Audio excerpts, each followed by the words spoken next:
Emma adjusted her glasses as she carefully connected a cluster of wires to the glowing machine in the middle of the room. The Time Traveler 3000 was her latest invention, a project she had spent months perfecting. Around her, the lab buzzed with activity, filled with tools, monitors, and a faint hum of electricity. "Are you sure this thing works?" Jack asked skeptically, spinning a screwdriver in his hand. He was tall, a bit clumsy, and always curious about Emma's experiments, but rarely understood the science behind them. "It will work," Emma replied confidently, "if we're careful." "Careful isn't Jack's style," Mia quipped, folding her arms. Unlike Jack, she was calculated and logical, always the voice of reason in the group. She gave the machine a wary look. "This seems risky." Emma smiled. "Risky? It's revolutionary. This machine doesn't just send objects back in time, it can take people. Imagine the possibilities." Jack raised an eyebrow. "Yeah, but what if we get stuck in the dinosaur era or something?" Emma rolled her eyes. "We're not going to the dinosaur era. The machine is calibrated for human history civilizations we can actually learn from." "Sounds like a history lesson I didn't sign up for," Jack muttered, though his grin betrayed his curiosity. Emma walked to a console and flipped a switch.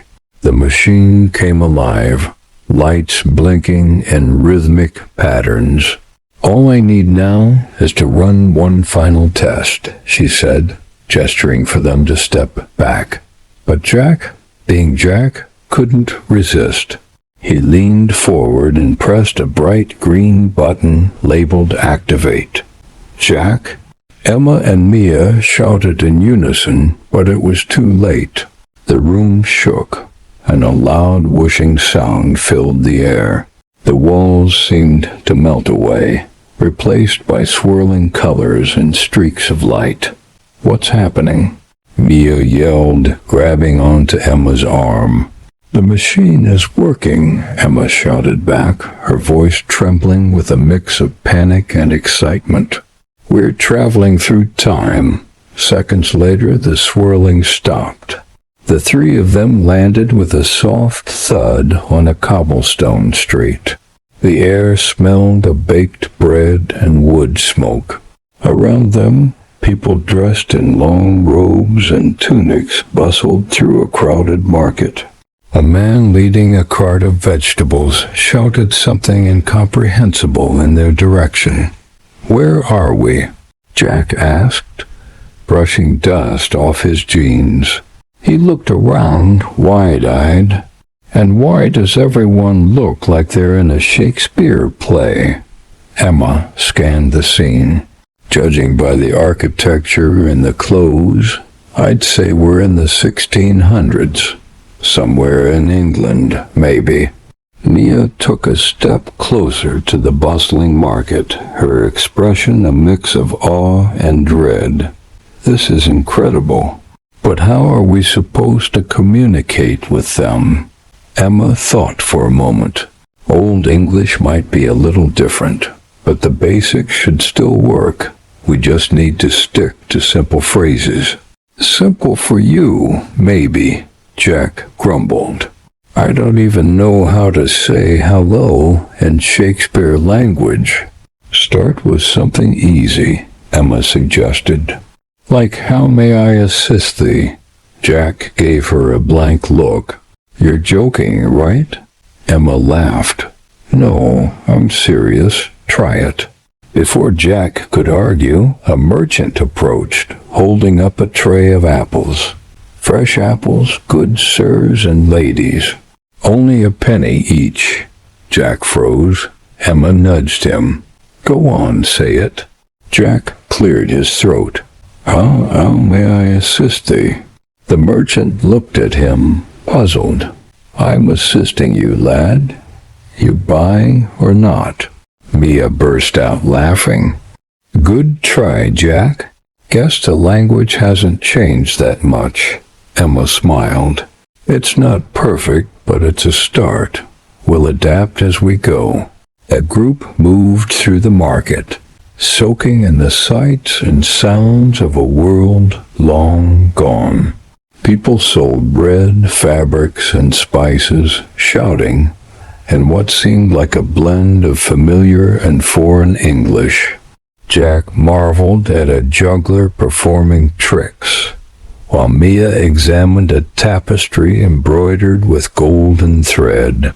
But the reality of their situation soon settled in. How do we get back? Mia asked, her voice tinged with concern. Emma hesitated. The machine is still with us, but it needs to recharge. We'll have to stay here a little while. Stay here? Jack exclaimed. We don't even speak the language. Emma looked determined. Then we'll learn. Stick with simple phrases and observe. It's the best way to adapt. As they continued exploring, a sense of unease mixed with excitement hung in the air. They were strangers in a strange time, but for now they had no choice but to blend in. The cobblestone streets bustled with life as Emma, Jack, and Mia weaved through the medieval market. Merchants shouted from wooden stalls piled with fruits, vegetables, and strange trinkets. The trio couldn't help but marvel at the sights, though the weight of their predicament pressed heavily on their minds. We need to figure out how to communicate, Emma said, clutching a small notebook she had pulled from her pocket. Language is our only tool here. Mia nodded, scanning the area. But it's not just about language. Look at how they're dressed. We stand out like sore thumbs. She motioned to their modern clothes, drawing a few curious glances from passers-by. Jack groaned. Great, we're the weirdos of the 1600s. What's next? Emma ignored his sarcasm and focused on their surroundings. First, we observe. Listen carefully to what they're saying. We can pick up patterns, basic phrases, anything to help us blend in. Nearby, a merchant called out, "Apples, fresh and ripe. Only a penny." Emma leaned toward Jack. You hear that? Only a penny. That's a basic structure we can use for buying something. Jack sighed. Fine, let me try. He stepped toward the merchant, his nerves showing. One apple, please? The merchant raised an eyebrow, then broke into a smile. Aye, lad, that'll be a penny. Jack handed him the coin Emma had found earlier in her pocket. The merchant tossed him an apple and said, Good trade, young sir. Jack turned back to Emma and Mia, holding the apple like a trophy. Did you hear that? I just spoke 1600s English. Barely, Mia teased. But good job. You didn't sound totally clueless. Emma smiled, jotting something in her notebook. See? We're learning already. Let's keep going. As they wandered further into the market, the trio encountered a man selling maps. The parchment looked old and delicate, with inked lines marking roads and landmarks. Emma's eyes lit up. A map? That's exactly what we need. They approached cautiously. The man, dressed in a worn cloak, greeted them with a booming voice. What brings thee to my stall? Seeking a path, perhaps? Emma stepped forward. Yes, a map, please. The man studied her, then nodded. For thee, a shilling. Emma froze. Realizing she didn't know how much a shilling was worth, she hesitated, looking at Mia for help. Mia whispered, "Offer him something. Maybe he'll barter." Emma rummaged through her pockets and found a small, shiny trinket she had picked up in the lab earlier. She held it out. "Will this suffice?" The man examined the object carefully, then grinned. "A curious piece indeed. A trade, then." He handed Emma the map, and she breathed a sigh of relief. "Thank you," she said instinctively.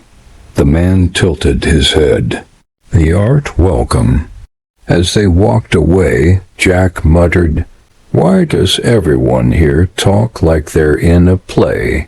"It's how people spoke back then," Emma explained. "It's formal and polite. We need to adjust." "But how?" Jack asked, biting into his apple. "I mean, do we just start saying thee and thou?" Emma nodded. "Exactly. Watch how they phrase things. For example, instead of you, they say thee or thou. Instead of are, they say art." Mia, ever the skeptic, frowned. "It's not just about copying. We need to understand the context. Otherwise, we'll sound ridiculous." "Fair point," Emma agreed. "But imitation is a good start. Let's practice." They spent the next hour navigating the market, trying out simple phrases. Jack attempted to buy bread, saying, "May I have thy loaf?"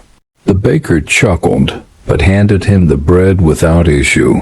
Mia asked for directions to a nearby inn, carefully using thee and thou. Each interaction gave them more confidence, but it was clear they still had much to learn. "At least they're patient with us," Jack joked, stuffing the bread into his bag. Their progress was interrupted when a loud commotion erupted near the edge of the market. A group of townspeople had gathered, pointing and shouting at something or someone. Curious, the trio moved closer. They spotted a young boy no older than 10 being accused of stealing. A man in a black robe was holding the boy's arm tightly, while the boy pleaded, "I did not steal. I swear it." Jack's expression darkened. "This doesn't look fair. We can't get involved," Mia warned. "We don't know their laws." "But we can't just stand here," Emma said firmly. She stepped forward and spoke to the man in the robe. "Sir, may I assist thee?" The man turned to her, surprised. "Who art thee to interfere?" Emma held her ground, choosing her words carefully. "We are travelers, and we mean no harm. Mayhap the boy speaks truth. Could thee not give him a chance to explain?" The crowd murmured, and the man seemed to consider her words. Finally, he released the boy, who ran off without a second glance. Jack grinned. "Now that's how you handle old-timey English." Emma let out a relieved breath. "Let's just hope we don't have to do that again." As they walked away, Emma unfolded the map they had traded for earlier. "This will help us find a quiet place to plan our next move," Mia nodded. "And hopefully we'll figure out how to recharge the machine." Jack smirked. "As long as we don't get arrested for saying thee wrong, we'll be fine." The machine whirred back to life, its lights flickering in a rapid sequence. Emma, Jack, and Mia barely had time to brace themselves before they were engulfed in a wave of shimmering energy.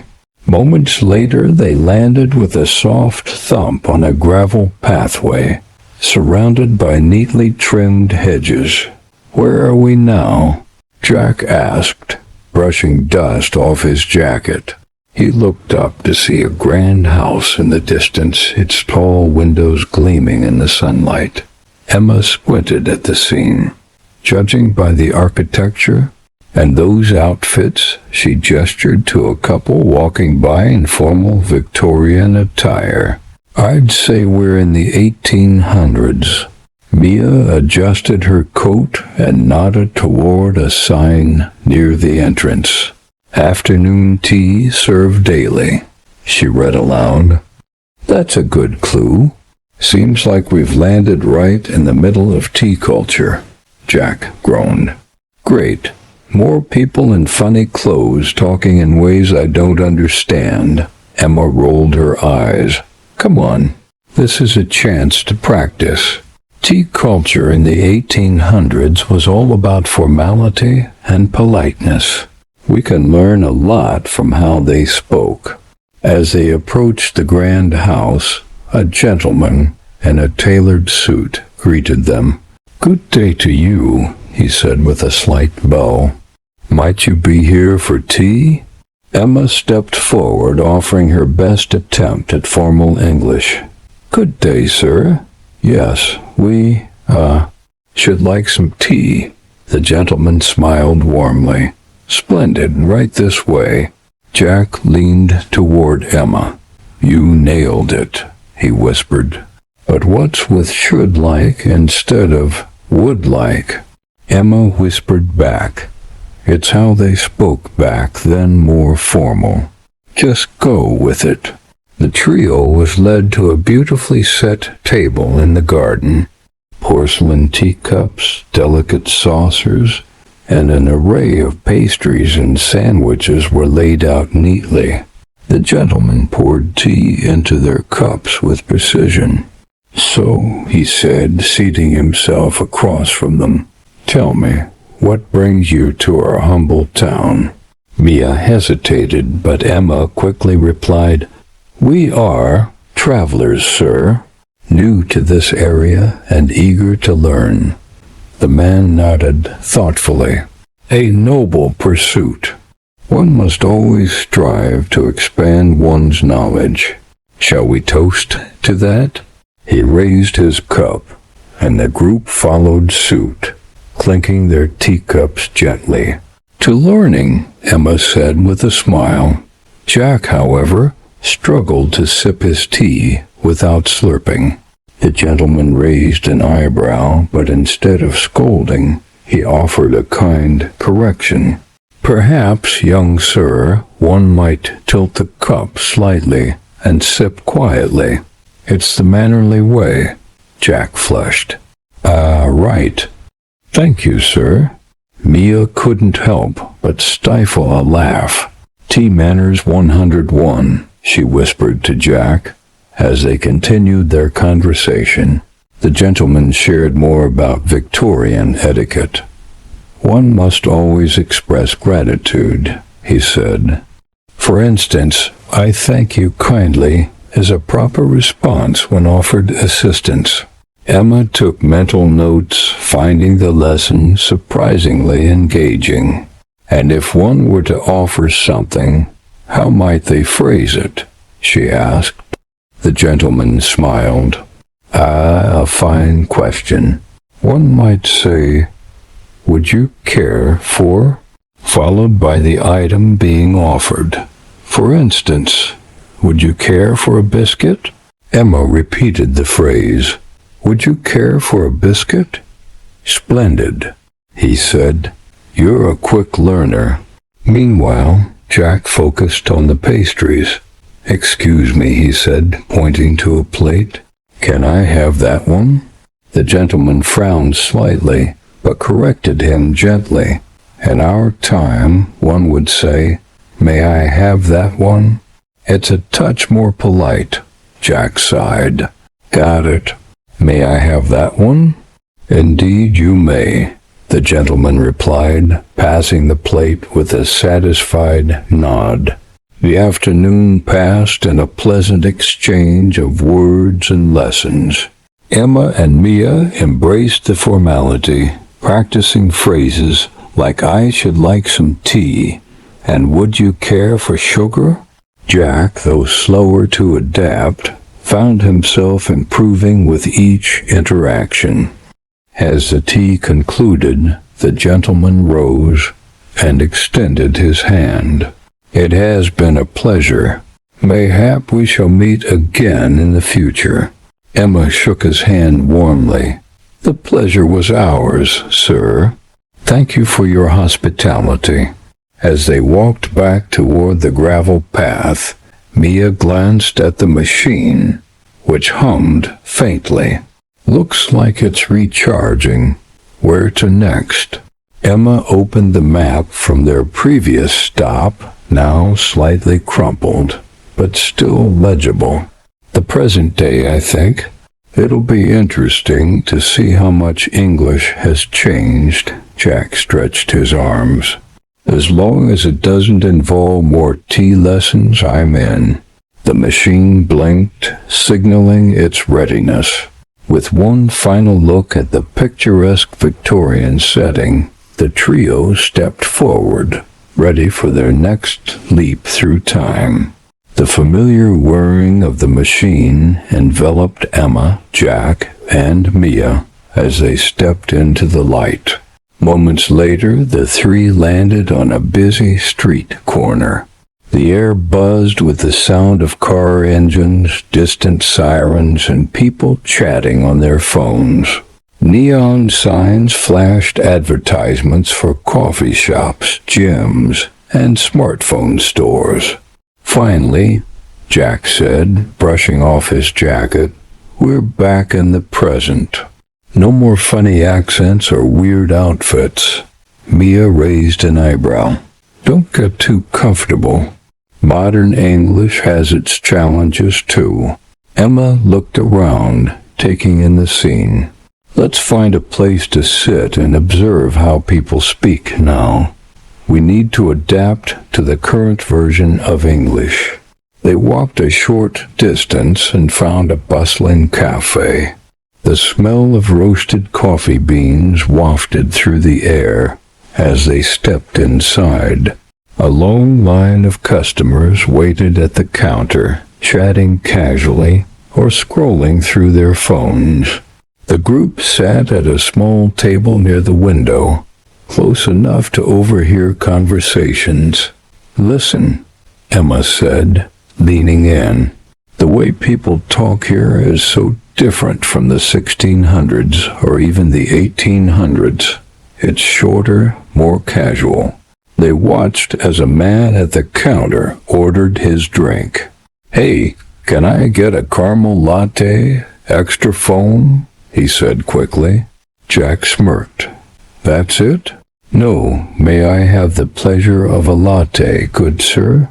Emma laughed. "Exactly. Modern English is all about efficiency." But notice he said, "Can I get?" not "may I have." That's how most people ask for things now. Mia nodded, taking mental notes, and he said it so confidently. Tone matters just as much as the words. Their attention shifted to a group of friends at the next table. One of them said, "What's up? Haven't seen you in forever."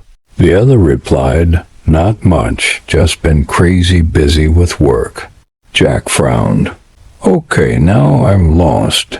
What's up? Is that even English?" Emma smiled. "It's a greeting. It means how are you? Or what's going on? It's super common in casual conversations." "Got it," Jack said, repeating the phrase to himself. "What's up? What's up?" Soon it was their turn to practice. Emma nudged Jack. "Go order something. Use what you've learned." Jack hesitated but approached the counter. A barista with a cheerful smile greeted him. "Hi there, what can I get for you?" Jack thought for a moment.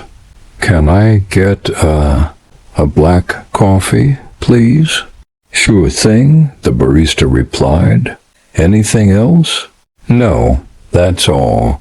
"Thanks," Jack said, feeling a surge of pride as he stepped away with his receipt. "Well done," Mia said as he returned. You didn't sound like a time traveler for once. The group continued to listen and learn, picking up phrases like, "I'm good, thanks," and "no worries." Emma explained how contractions like "I'm" and "don't" made speech faster and more natural. Their focus shifted to a woman who seemed to be having trouble with her order. "Excuse me," she said. "I think there's a mistake. I asked for almond milk, not regular milk."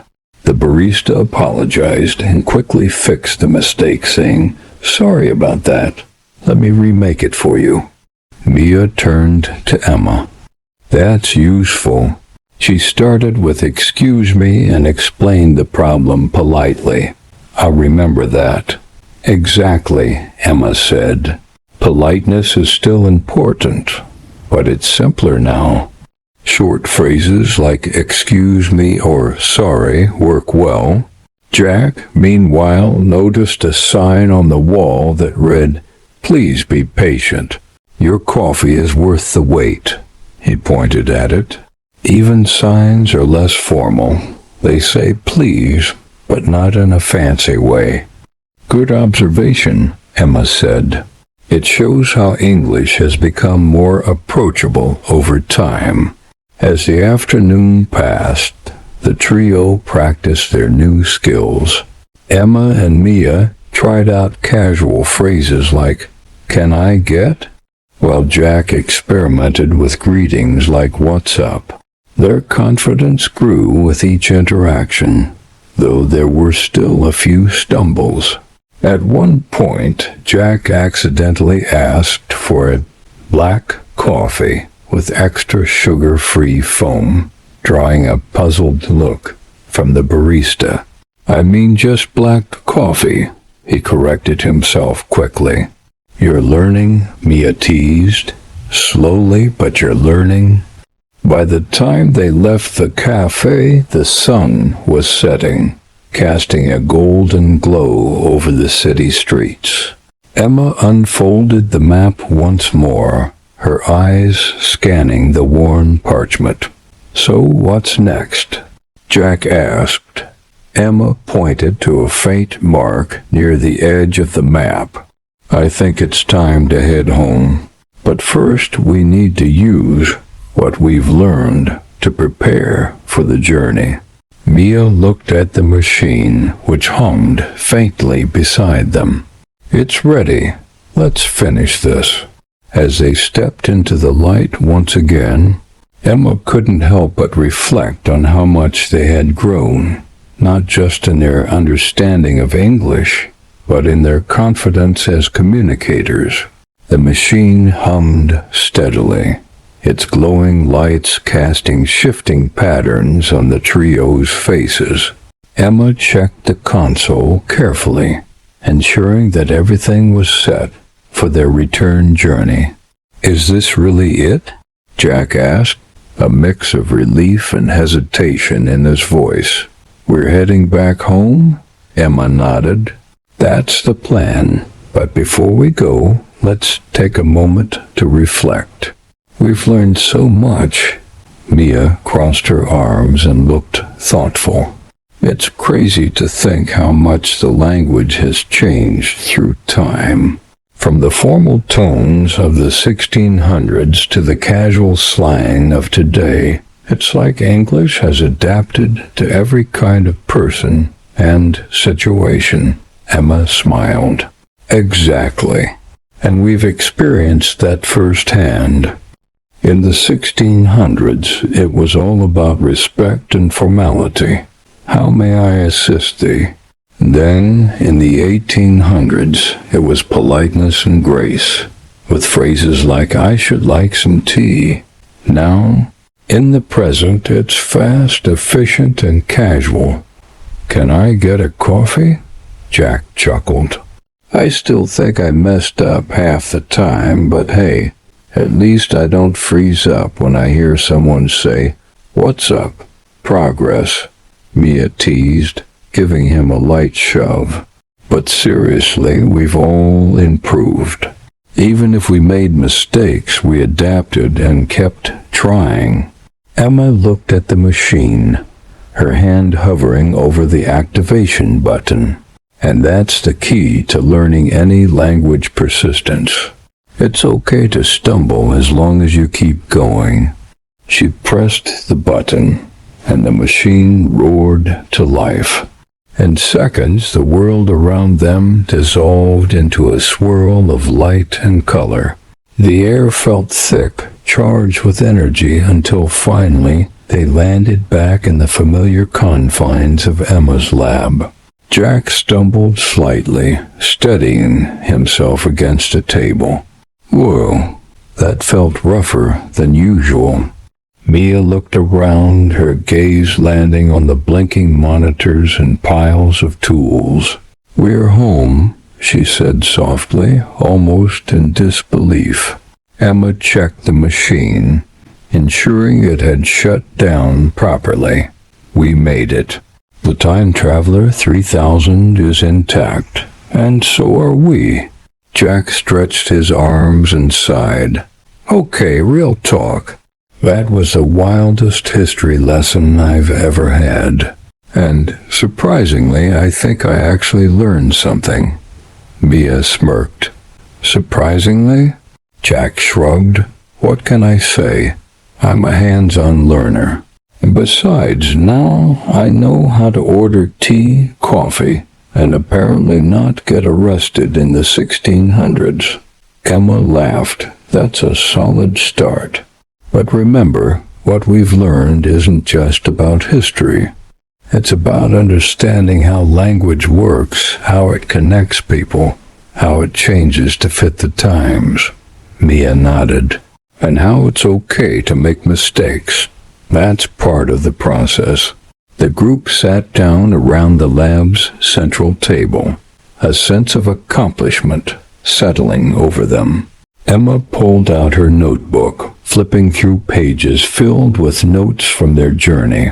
"I think," she said thoughtfully, "that our experience is proof of how immersive learning works. By living in these different times, we had to use the language to survive. And in doing so, we learned more than we ever could from a textbook." Jack leaned back in his chair. "So what's next? Another trip? Maybe we check out the 1920s flappers, jazz, and slang?" Mia raised an eyebrow. "Can we not tamper with time again? At least for a while?" Emma grinned. "We'll see. But for now, I think it's time to focus on helping others with what we've learned." "What do you mean?" Jack asked. Emma gestured to her notebook. "Imagine if we shared our experience stories, lessons, even practical tips for learning English. We could create something that helps people no matter where or when they are." Mia's expression soft. "That's actually a great idea. Sharing what we've learned could inspire others to take their first steps in learning English." Jack nodded slowly. "Yeah, and maybe they won't have to deal with cranky merchants or Victorian tea snobs." The group burst into laughter, the tension from their journey finally melting away. Emma closed her notebook and stood. "All right, team, let's call it a day. But remember, this isn't the end. It's just the beginning." As they left the lab, the Time Traveler 3000 sat quietly in the corner, its lights dim but steady, ready for whenever they might need it again. For now, they carried with them not just the knowledge of language, but the understanding that communication is more than words. It's a bridge to connect with others, no matter the time or place.